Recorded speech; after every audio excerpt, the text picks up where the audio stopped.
दोस्तों, इस कहानी का नाम है कर्मों की सजा। चलिए सुनते हैं। एक भिखारी रोज एक दरवाजे पर जाता और भीख के लिए आवाज लगाता, और जब घर का मालिक बाहर आता तो उसे गंदी गंदी गालियां और ताने देता।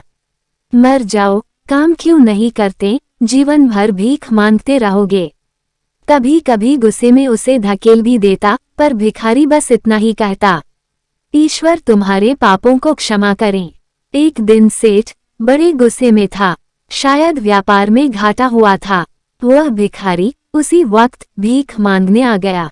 सेठ ने आओ देखा ना ताओ, सीधा उसे पत्थर दे मारा। भिखारी के सर से खून बहने लगा। फिर भी उसने सेठ से कहा, ईश्वर तुम्हारे पापों को क्षमा करें, और वहां से जाने लगा। सेठ का थोड़ा गुस्सा कम हुआ तो वहां सोचने लगा, मैंने उसे पत्थर से भी मारा, पर उसने बस दुआ दी। इसके पीछे क्या रहस्य है, जानना पड़ेगा, और वह भिखारी के पीछे चलने लगा। भिखारी जहां भी जाता, सेठ उसके पीछे जाता। कहीं कोई उस भिखारी को कोई भीख दे देता तो कोई उसे मारता, जलील करता, गालियां देता, पर भिखारी इतना ही कहता, ईश्वर तुम्हारे पापों को क्षमा करें। अब अंधेरा हो चला था। भिखारी अपने घर लौट रहा था। सेठ भी उसके पीछे था। भिखारी जैसे ही अपने घर लौटा, एक टूटी फूटी खाट पर एक बुढ़िया सोई थी, जो भिखारी की पत्नी थी।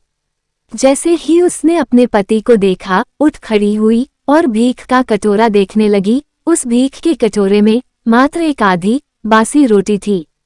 उसे देखते ही बुढ़िया बोली, बस इतना ही और कुछ नहीं, और यह आपका सर कहाँ फूट गया। भिखारी बोला, हाँ बस इतना ही, किसी ने कुछ नहीं दिया, सबने गालियां दी, पत्थर मारे, इसलिए ये सर फूट गया। भिखारी ने फिर कहा, सब अपने ही पापों का परिणाम है। याद है ना तुम्हें, कुछ वर्षों पहले हम कितने रईस हुआ करते थे, क्या नहीं था हमारे पास, पर हमने कभी दान नहीं किया। याद है तुम्हें वो अंधा भिखारी। बुढ़िया की आंखों में आंसू आ गए और उसने कहा, हाँ, कैसे हम उस अंधे भिखारी का मजाक उड़ाते थे, कैसे हम उसे रोटियों की जगह खाली कागज रख देते थे, कैसे हम उसे जलील करते थे, कैसे हम उसे कभी कभी मार व धकेल देते थे। अब बुढ़िया ने कहा, हाँ सब याद है मुझे, कैसे मैंने भी उसे राह नहीं दिखाए और घर के बने नाले में गिरा दिया था। जब भी वह रोटियां मांगता, मैंने बस उसे गालियां दी, एक बार तो उसका कटोरा तक फेंक दिया। वो अंधा भिखारी हमेशा कहता था, तुम्हारे पापों का हिसाब ईश्वर करेंगे, मैं नहीं। आज उस भिखारी की बद्दुआ और हाय हमें ले डूबी।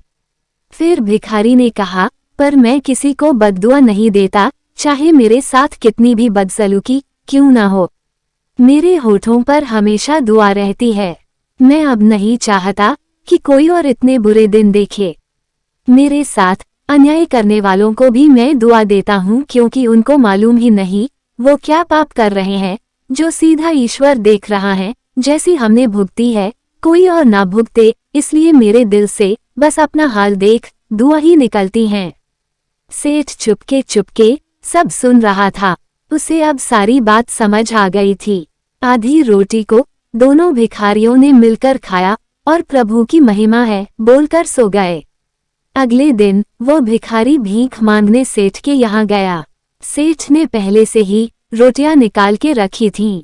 उसने भिखारी को दी और हल्की सी मुस्कान भरे स्वर में कहा, माफ करना बाबा, गलती हो गई।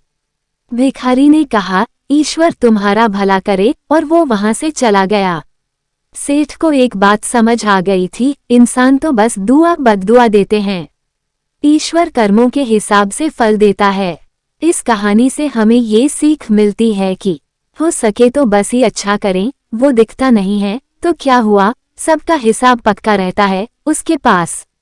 दोस्तों, आपको ये कहानी पसंद आई हो तो इस चैनल को सब्सक्राइब करें, वीडियो को लाइक करें, कमेंट करें और अपने अधिक से अधिक दोस्तों को शेयर करना ना भूलें। धन्यवाद।